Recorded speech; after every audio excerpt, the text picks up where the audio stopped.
right? You could say I lost my bet if it turns out he was more active behind my back. Han, I thought, but, climb. Go get Marquis Raven. He should be willing to meet me once you tell him about the destruction of the brothel, and the capture of the head slaver. Climb's eyes shifted, checking the light outside the window. The morning sun was almost blinding, and it seemed a little early to wake someone up. However, one could not keep great nobles at one's beck and call, so it might be best to arrange a meeting now.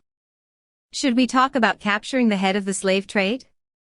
Your servant believes that it might be better to keep it a secret for the time being.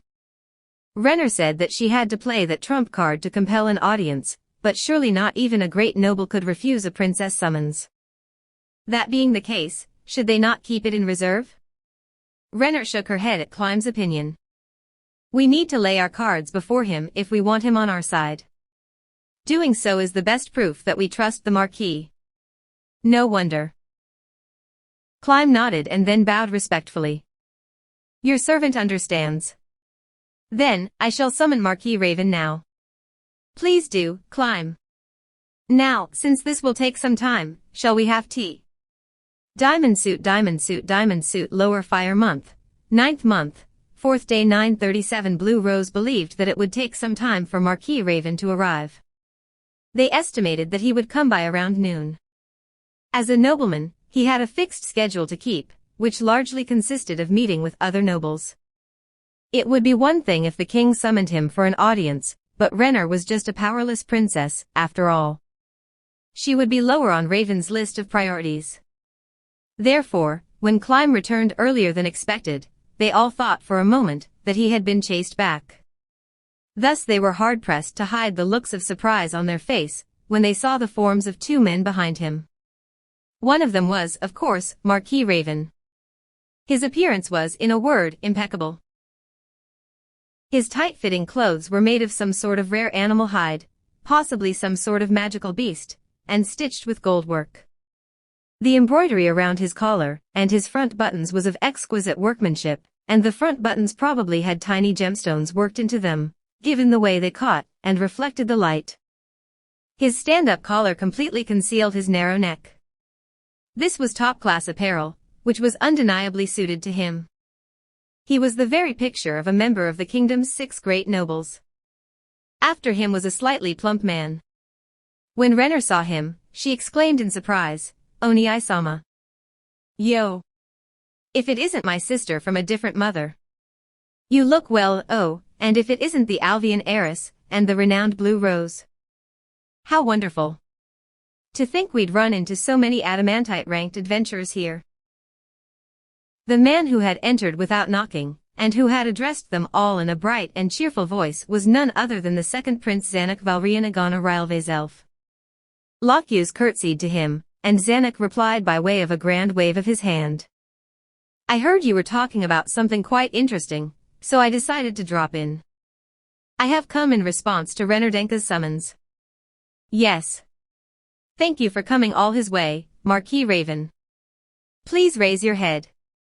Renner rose from her own seat as she saw her elder brother, one with higher status than herself, make his entrance.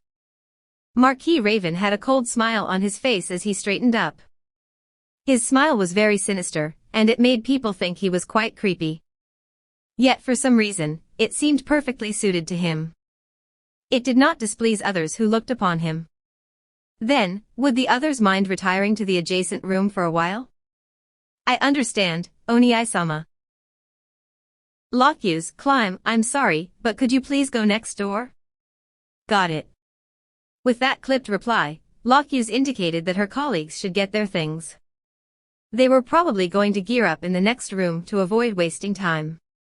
The 5 members of Blue Rose and Climb nodded in unison, before entering the adjacent room. After she watched them leave, Renner bade the 2 remaining people to take a seat. Please, have a seat over here. Yes, Renardenka. Sure, sis. One of them threw themselves onto the seat, while the other one settled himself in gracefully. Renner poured a cup of tea and placed it before Raven. I am honored that your highness would personally pour a cup of tea for me. It might have chilled a little. Please forgive me. Oi oi oi, where's mine? Zanuck glared unhappily at the two tea drinkers. Ah, but do you not dislike tea, Oni-sama? True, I'm not a fan of colored water. Still, it feels like something's missing if I don't have anything to wet my throat. Then I shall have the maid fetch something. Will fruit juice do? Tea will be fine. There's no need to let news leak out. I doubt the maids will have time to report to their families if we make our move by today. Still, you should be careful. Women have big mouths, after all. In particular, the maids who serve in the royal palace are frighteningly quick at tattling. Renner smiled, then poured a cup of tea and placed it before Zanuck. Humph. So you've already made use of the maid intelligence network, have you? What do you mean? Ah, never mind. With that, Zanuck took a swig of tea. Ack, it's bitter, he said while sticking out his tongue. Still, Your Highness. What matter is there which needs to be discussed so early? That said, your servant will rush to your side at any time. You have but to give the word thank you. Then, I shall get to the point since time is tight. I wish to borrow your intellect. Diamond suit, diamond suit, diamond suit. After coughing briefly, she wasted no time getting to the meat of the subject. Marquis Raven's narrow eyes parted slightly, full of surprise. However, he recovered almost instantly and hid his consternation. My intellect, HM. Since it is your highness that asks, your servant fears he will not be able to live up to your expectations. I think you will do fine. After all, I doubt anyone is your equal in affairs of the court, Marquis Raven. Marquis Raven and the prince exchanged looks. Princess Renner had hardly ever participated in political power struggles. So what did she mean by affairs of the court? Marquis Raven smiled leisurely. He knew too little, and thinking too hard on the matter would only lead to a strange conclusion. That much was obvious. He decided to hold off on his decision until he learned more. And what would you have your servant tell you? I wish to ask if someone like yourself, as a secret supporter of the royal faction, or rather, as the one who holds the entire royal faction together, could mobilize the faction's forces. What? Given the look on Marquis Raven's face, one might be forgiven for thinking a spell had suddenly gone off in front of his face. Just about anyone who saw this would have been shocked, because Marquis Raven was not normally an expressive man. Still, his reaction was understandable. Any other noble might laugh it off, but this was a truth which had been hidden until now. People thought of Marquis Raven as a bat, flitting from one side to another, but the truth was that he had been guiding the royal faction and warding off any potential conflicts which might tear the country in two. His private crusade was the biggest part in keeping the country whole. The kingdom would have fallen apart long ago, without someone like Raven around. Zanuck sucked in a tiny breath. He had already sensed that Renner, with her unimaginable intellect, was a fiend in human form. Yet, she was like a prisoner in the royal palace, without eyes or hands to see or work her will. How had she grasped the truth under these circumstances? Nobody else in the kingdom knew the answer besides Zanuck. Both of them suspected that she was merely bluffing, but they rejected that notion almost immediately. Renner spoke as though explaining a fact of life. Both of them had seen people hiding daggers behind their smiles, but Renner's attitude did not seem like an act. In that case, how exactly had she found out about that? Renner seemed to think further explanation was in order. She ignored Marquis Raven's shocked expression, and calmly continued. No, perhaps I should have asked one of the two members of the royal faction, but Marquis Blumrush has been secretly passing on information to the Empire, no? That would mean, what did you say? A moment please, Your Highness. Zanuck murmured hoarsely, but Raven's eyes shot wide open and he shouted. Marquis Blumrush, you knew, right? After all, is that not why you tried to keep the good Marquis from learning too much? The two of them stared speechlessly at Renner. They looked at the beautiful girl, who calmly said, Am I wrong? You. Marquis Raven was so overcome that he forgot to address her as Your Highness. Renner had been right about everything. Only Zanuck and Marquis Raven knew that Marquis Blumrush, a great noble of the royal faction, had betrayed the kingdom. They had kept quiet about his treason to keep the balance between the factions from breaking down. Marquis Raven had been desperately trying to keep this from the noble faction, and had come up with all manner of schemes to keep the Empire from learning this. His efforts should have been flawless, until now. Zanuck only knew about this because Marquis Raven had told him. Then how had this caged songbird discovered it? As Zanuck imagined it, he felt himself break out in goosebumps. How did you find out? Oh, I just listened to what everyone was saying. And I do talk with the maids from time to time. How reliable were the maids' words? An unbelievable idea filled Marquis Raven's mind. And then, after sifting through his memories, he could conclude that what Renner said, what she had gleaned from the conversation and gossip traded by the maids, was on the mark. The girl before him had sifted through a mountain of dross and picked out the diamonds in the rough, which she had fashioned into a jeweled necklace. Therefore, a monster. He quietly intoned the word that most suited the woman known as Renner. Renner should have heard that loud and clear, but all she did was smile, without rebuking Marquis Raven for his rudeness. He abandoned the line of thought he had been following until just now. She deserved his honesty. And his recollections of the past were correct. Your servant understands. Then, I seek to bare my heart to you. Do you object, my prince? After seeing Zanuck nod, Marquis Raven straightened up and looked Renner in the face. His attitude now looked quite similar to Gazef when he had his sword raised. However, before that, your servant wishes to address the real Renner. Is that permissible? What do you mean? Renner asked innocently, as though she had no idea what was going on. A long time ago, your servant once saw a girl. With incredible insight, that girl spoke words of invaluable wisdom. However, your servant took a long time before he understood the meaning and value of those words. Marquis Raven's voice echoed through the silent room. She was a girl whose words taxed the understanding of others. When your servant saw this girl, who was viewed as incomprehensible by others, for a fleeting moment, your servant saw a dangerous individual. A dangerous individual? Renner asked calmly. Yes. Your servant had merely glimpsed a fraction of it, and had thus written it off as a baseless worry. However, what your servant thought at the time was, those are a pair of hollow eyes which do not care about the world and hold everything in contempt. The mood in the room was vastly different from before, and a chill seemed to spread through the air. Marquis Raven hunched his shoulders as if to protect himself. However, when your servant saw that girl again, she had the aura of a child about her. At that time, your servant believed that he had been mistaken, therefore, your highness. I was wondering if you could show me that cleverly concealed true nature of yours. Their eyes met. It looked as though a pair of serpents were writhing and struggling against each other. And then, Renner's eyes lost their shine. Marquis Raven smiled coldly, as though he had seen something nostalgic. Ah, as I thought, it was actually. Zanuck broke out in a cold sweat as his little sister, who had a pure and lovely smile on her face, suddenly turned into a frightening monster. No, in truth, he had already sensed her disgusting true face beneath her beautiful looks.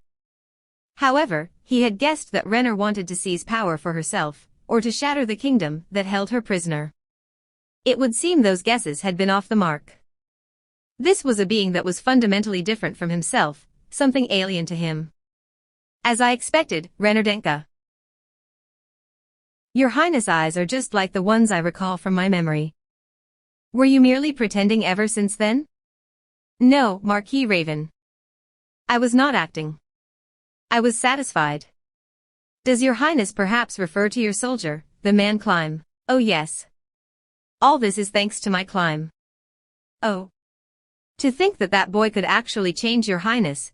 Your servant thought of him as nothing but a child. What does he mean to your Highness, if I might ask?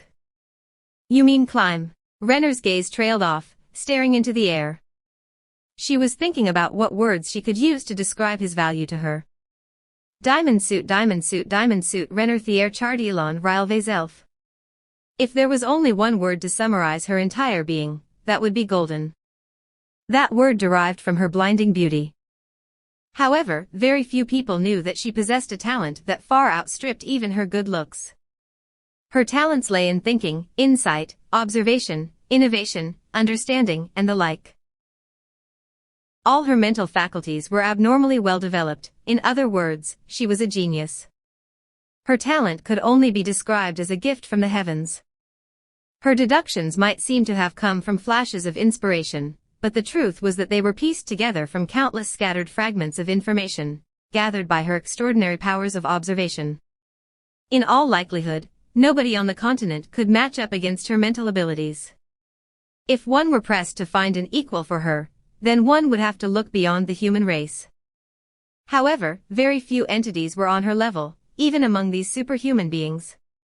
In Nazareth, only Albedo, the guardian overseer, who could manage the vassals of every single floor, as well as Demiurge, who possessed a fiendish intellect and was hyper-competent in every aspect of national administration, be it military, domestic and foreign affairs, could be considered on par with her. Human beings often considered matters from their own perspectives. From that point of view, one could say that strange or wondrous people were merely labels applied by plebeians. Diamond suit, that said, she had a flaw. She could not understand why she could understand these things, but others could not. Perhaps someone on her level might have been able to appreciate how gifted she truly was. If that were the case, the outcome would probably have been different. However, there was nobody like that around. In the end, when a little girl spoke of things that baffled those who heard them, the reaction to her was fear. Renner was very cute as a child, and so she was not hated. Instead, she was cherished, to a certain extent. However, the fact that nobody could understand what she said had an extreme effect on her mental development. The girl's heart began to warp as time went by. Perhaps it might be easier to describe this phenomenon as the loneliness of genius. Trapped in an environment where there was nobody else like her, the stress she had to bear grew and grew. For a time, she could not keep anything down. She threw up whatever she ate. Those who saw the princess become skinnier and skinnier by the day felt that she would not be long for this world. If not for that puppy of hers, that prediction might well have come true. Even if she had somehow endured it, what returned might well have been a demon queen. She would have made decisions through cold, mathematical logic, making the few suffer for the sake of the many. Diamond suit at that time, it had only been a passing fancy.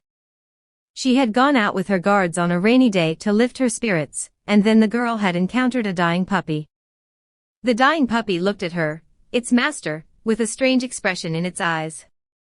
What a weighty gaze, she had thought. The expression in its eyes was one of innocent reverence. She was used to others looking at her like an oddity, and she was used to people looking at her with adoration. However, she could not understand the look in the puppy's eyes. In those sincere eyes, she saw revulsion, surprise, delight, emotion, and a human being. Indeed, in those eyes, she saw a human being like herself. The puppy which the girl had picked up became a boy, and then a man. Whether he was a puppy, a boy or a man, those eyes peered through her with the same blinding purity. However, it no longer bothered her. Thanks to those eyes, she could speak to others like a normal person. She could coexist with the vulgar, inferior life forms around her. And now, Renner's world was complete so long as Climb was in it. Climb, HM. If I could join with him, HM. And if I could chain Climb up and take care of him like a pet, and make sure he couldn't go anywhere, perhaps that might be better. The air in the room froze. Even Marquis Raven was shocked, to say nothing of Zanuck, Renner's half-brother. They had thought the most beautiful woman in the kingdom would spout some childish fantasy. No, they should not have expected any such saccharine sweet simpering from the true Princess Renner, but they had not expected her to go that far. If only she had been bothered by her deviant passions. What she said flew in the face of all common sense. I see. So that is your true nature. How shall I say this? When you were young, I felt something was off, like I had misfastened a button. But now I fully understand your abnormality. Really, Oni-sama? I do not think I have done anything abnormal. Take care of him if you will. Nobody will object to your highness. No, it might still be difficult. Unless you had help. Indeed. It'll be quite hard to fulfill that dream, while maintaining the facade of a proper princess, and there's no point in forcing him to look at me. I want to chain him down and take care of him like a dog, while he looks at me with those eyes of his. Few people enjoyed hearing about the sexual fetishes of others. Marquis Raven could not help but want to stagger a few steps back after making contact with the soul of the woman called Renner. Like a dog, does that mean you do not love him, your highness? Renner turned an incredulous, scornful gaze on the Marquis. Of course I love him. I like the way he looks at me. And I love how he clings to me like a puppy. Forgive me, but I do not understand it. That is not called love, my sister. I think love can take many forms. 1,000 apologies, but I find this topic very hard to follow. I do not need you to understand me. All you need to know is that I like him, and that I love him. She's weird. They had sensed something twisted about her mind, but they had not expected her to be this warped. The two of them glanced at each other, before the eyes of the princess with the abnormal mind. Both of them were at a loss for what to do. They had heard that the princess had fallen in love with a common soldier, and had expected that it might blow up into a matter of national importance. Yet, what they had heard was far more ridiculous than they had expected. Well then, the problem of fetishes. It is not a fetish. It is simply love. Renner sounded like she was reproachfully interrupting Raven's words, and he resisted the urge to shoot back. Very well, love it is, then, right. Although under the present circumstances, the union of your highness with Climb, Kaka is a little, it's impossible. Not just that, if word got out, you'd be married off immediately to some noble. If it was Aniki, who's in deep with the noble faction, he'd probably pick one of the nobles from the noble faction. Indeed, Oniai-sama.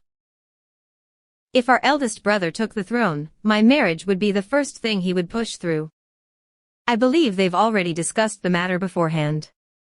After all, there's a noble who looks at me like his personal possession every time we meet. Your servant is aware that a certain nobleman is willing to join the noble faction, but he requires an appropriate inducement. Still, when you think about it, it's not likely that I can be with Climb, no. Even if he received a title, he'd be a baron at best. And even if he somehow received a higher title, there's no way they'd let a princess marry someone beneath her station like him. I fully understand that. Given the current state of the kingdom, that dream of yours cannot come true no matter what methods you use. Zanuck smiled thinly. He was certain that this was the best move he could make. How about making a deal with me?